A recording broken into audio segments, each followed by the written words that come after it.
Good afternoon dear student. जैसा कि पिछली कक्षा में हमने आपको इलेक्ट्रॉनिक विन्यास बतलाने का प्रयास किया, बोरबरी के नियमानुसार थोड़ा सा वीडियो इनकरप्ट होने के कारण वीडियो पूरी नहीं हो पाई थी। यदि आपको समझ में आ गया होगा तो ठीक, नहीं आया तो एक दो एग्जांपल्स और लिए जाते हैं और उनको समझाने का प्रयास किया जाए। सपोज दैट हम लेते हैं क्रोमियम, एक अपवाद है ना, आप सभी लोग जानते हैं कि CR कुत्ता 41, 42, 44, 45, 46, 47 ये परमाणु क्रमांक वाले तत्वों की बात कर रहा हूँ। फिर से CR कुत्ता मतलब 24, 29, 41, 42, 44, 45, 46, 47 PT आउट 90 तक जाएंगे। 90 लास्ट में है सीरियम की बात कर रहे हैं। ये सारे के सारे अपवाद हैं, इनका इलेक्ट्रॉनिक विन्यास थोड़ी सी सावधानी पूर्वक करते हैं। यहाँ पर अपवाद है तो या तो दो इलेक्ट्रॉन, तो एक तत्व है जो अपने बाहरी कक्षा से दो इलेक्ट्रॉन को आंतरिक कोश में प्रवेश करा लेता है, वो है पैलेडियम। आप जानते होंगे, बताया भी किया होगा। लेकिन इसका इलेक्ट्रॉनिक विन्यास यदि कहा जाए कि के एलिमेंट से करो तो कैसे करोगे, तो कहोगे सर हमें तो आपने बतला ही दिया है SPDF, तो के एलिमेंट में हम आसानी से कर पाएंगे जैसा सिखाया है आपने। जैसे 1s2, 2s2, 2p6, 3s2, 3p6, 4s2, 3d4 होना चाहिए था, लेकिन होता क्या है 4s1, 3d5। इतना आपको पता है तो आपको बोरबरी नियम को भी रटना नहीं है। इस चीज को जानना है कि किसी कोश में अधिकतम 2n² इलेक्ट्रॉन रह सकते हैं और आपके कोश होते हैं K-L, OP, Q। तो K एलिमेंट में बांटना है तो K में कितना आएगा, तो पहला कोश में कितना 2, दूसरे कोश में कितना 8, तीसरे कोश में ये भी है और ये भी है, तो इन तीनों को जोड़ दिया हमने तो कितना आ गया 2 और 6 8 और 5 13 और बाहरी कक्षा तो K में हो गया, L में हो गया, M में हो गया और ये आपने देखा। तो अपवाद है इसीलिए बाहरी कक्षा में एक लिखा।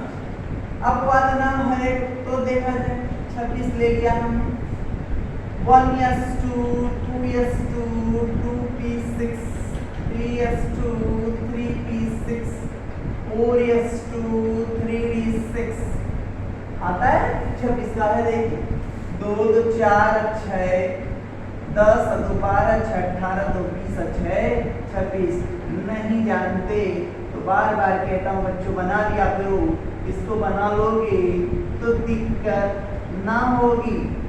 अभी इसको भी हम आपको सिखाने वाले हैं, इसको भी छोटा रूप कैसे बतलाओगे तो ध्यान देते हैं 5s, 5p, 5d, 5f, 6s, 6p, 6b, 7s, 7 काट दो, एकदम पैरेलल काटना, स्केल लगा लोगे।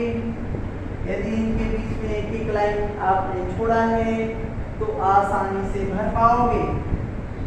ऊपर से नीचे की ओर भरना, ऊपर से नीचे की ओर चलते जाना, ऐसे ऐसे ऐसे गया है मतलब ये गया है वापस फिर से आया है।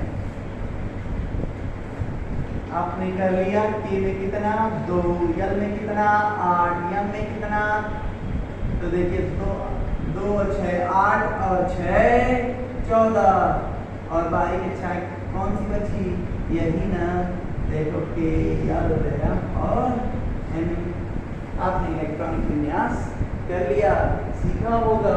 जब K में 2 इलेक्ट्रॉन हो जाएं तो L का भरना शुरू हो जाता है।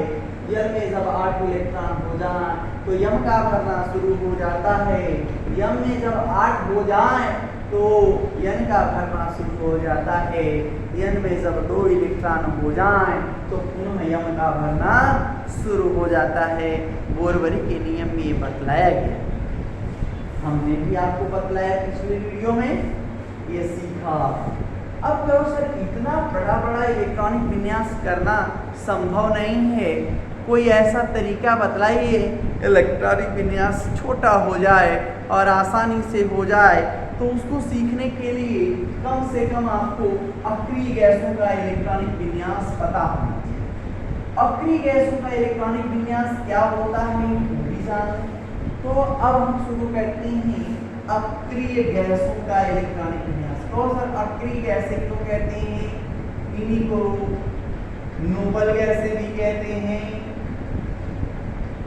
इन्हीं को निष्क्रिय गैसें भी कह सकते हैं, इन्हीं को उत्कृष्ट गैसें भी कहते हैं। इतने नाम दे दिए हमने। इन्हें इतने नामों से क्यों जाना जाए? मतलब किसी भी तरह से आप चलेंगे तो बताएंगे यही परिभाषा कि सर इनका बाहरी कोश समृद्ध कोश होता है, इनका पूरा का पूरा कोश भरा होता है, ये रासायनिक अभिक्रिया में भाग नहीं लेते हैं, इसी कारण इन्हें अक्रिय गैस या निष्क्रिय गैस कहा जाता है। तो आप ये जान रहे हैं कि आवर्त सारणी में अंतिम में शून्य समूह में रखे गए हैं, इनकी संयोजकता भी शून्य होती है। कौन कौन है? हीना, नेहा और करीना, जेरॉक्स, आर्यन का कंडीशन आर्यन का ओजी, जो कि पहले हम बताएंगे भी 2, 10, 18, 36, 54, 86, 118 इतने तत्वों का इलेक्ट्रॉनिक विन्यास आपको आना चाहिए। तो हम करना भी शुरू कर दें। देखिए यदि हम एलिमेंट की बात कर रहे हैं, हम इसमें 2,8 इसमें करेंगे तो 2,8,8 इसके लिए करेंगे तो 2,8,18,8 इसमें चलेंगे तो 2,8,18,8 जैसे आपको सुविधा होगा कर पाएंगे। इतना आपको बहुत ही ज़्यादा जानना है। इसके नीचे की बात नहीं जानेंगे, नीचे भी किया जा सकता है 2, 8, 18, 32, 18, 8। तो उतना लंबा ना जाके हमको सीखना है जितना उतने से काम चल जाए। इनका भीतरी कोश भरा है। मैंने कहा केवल हीलियम को छोड़कर जिस तत्वों के बाहरी कोश में 8 इलेक्ट्रॉन होती हैं वो रासायनिक रूप से निष्क्रिय होती हैं, अक्रिय गैसें कहलाती हैं। तो ये अक्रिय गैसें ये है पूरा का पूरा ब्रह्मांड का कोई भी तत्व है अपनी संरचना को, इलेक्ट्रॉनिक संरचना को, इलेक्ट्रॉनिक विन्यास को इनके समान ही करना चाहता है। इनके समान करने का मतलब अपने आप को अस्थायी करना चाहता है। अस्थायी करने का तात्पर्य इसी को हम लेके चलते हैं इलेक्ट्रॉनिक विन्यास में, एसपीडीएफ में, छोटे रूप में, वहाँ सिखाने का और अच्छे से प्रयास करेंगे। ध्यान दीजिए। अब आपको सीखना है परमाणु कोड। क्या? परमाणु code, atomic code, atomic code CORE क्या कहता है? एटॉमिक कहता है जिस परमाणु का भीतरी कोश समृद्ध होता है, जिस परमाणु का भीतरी कोश समृद्ध का मतलब भरा होता है, क्लोज पैक्ड होता है, बारीक कक्षा में 8 इलेक्ट्रॉन होता है, वही उस परमाणु का क्रोड कहलाता है। आप चलते हैं इसी बात को लेके आ जाते हैं। ये सीखना है इलेक्ट्रॉनिक विन्यास करना। अब हम आपको क्रोड से इलेक्ट्रॉनिक विन्यास करना सिखाएंगे।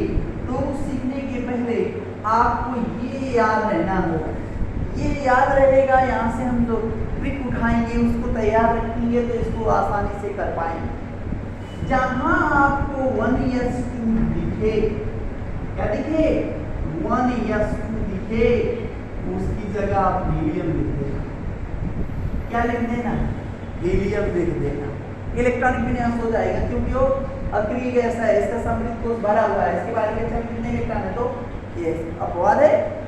चले आप दूसरा, यदि आपको 2p भरा हुआ मिले, मतलब 2p6 जहां तक मिल जाए, जहां तक 2p, यदि किसी तत्व का इलेक्ट्रॉनिक विन्यास कर रहे हैं और उसमें 2p6 आया, इसके बाद 1-2 डिजिट और आगे बढ़े, मतलब 18 तक का इलेक्ट्रॉनिक विन्यास, सॉरी आपने 10 तक का इलेक्ट्रॉनिक विन्यास किया है, तो उसकी जगह आप केवल क्या लिख दीजिए? 99।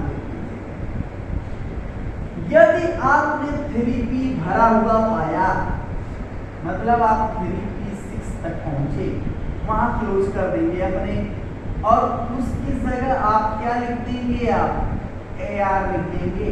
इलेक्ट्रॉनिक विन्यास आगे की ओर दूसरी ओर आएगा। चले आप दिखाएंगे हम कैसे।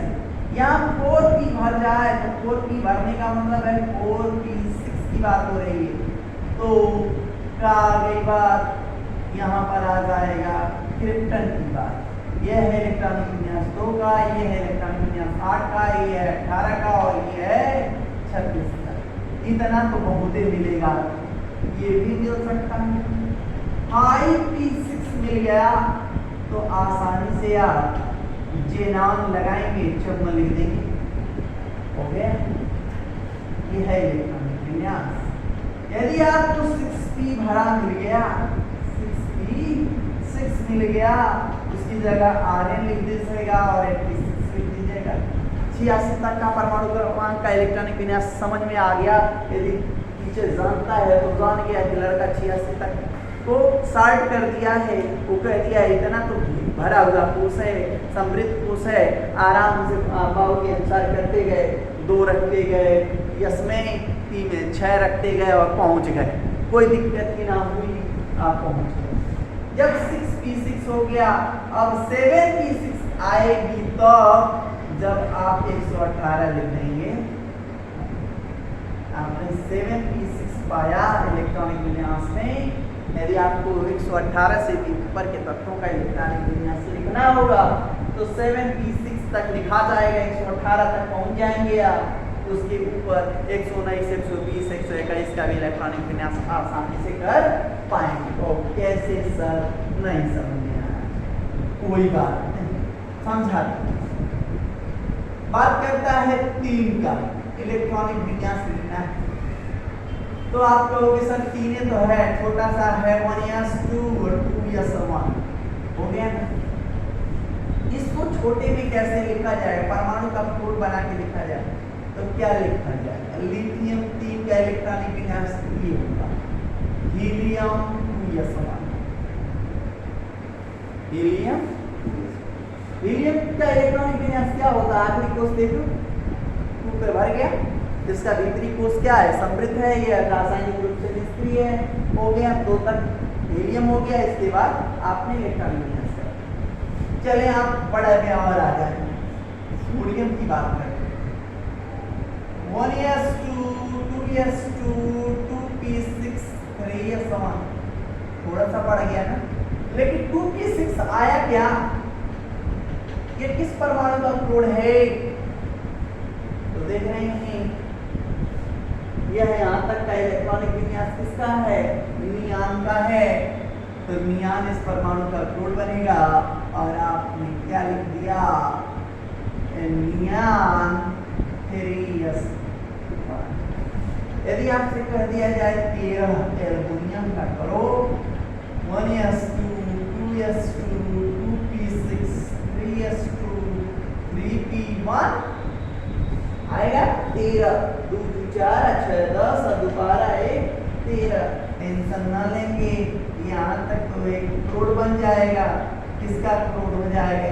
नियान का होगा।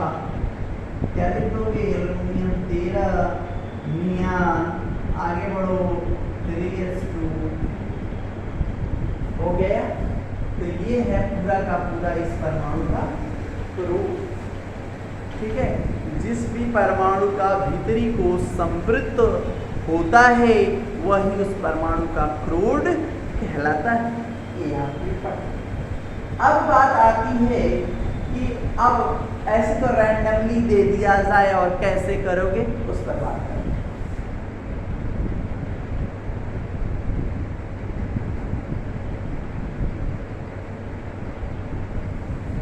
सपोज दैट हमें कह दिया गया 21 का इलेक्ट्रॉनिक विन्यास क्रोड की सहायता से करना।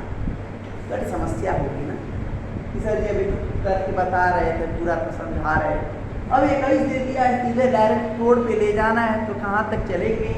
तो 21 से नीचे,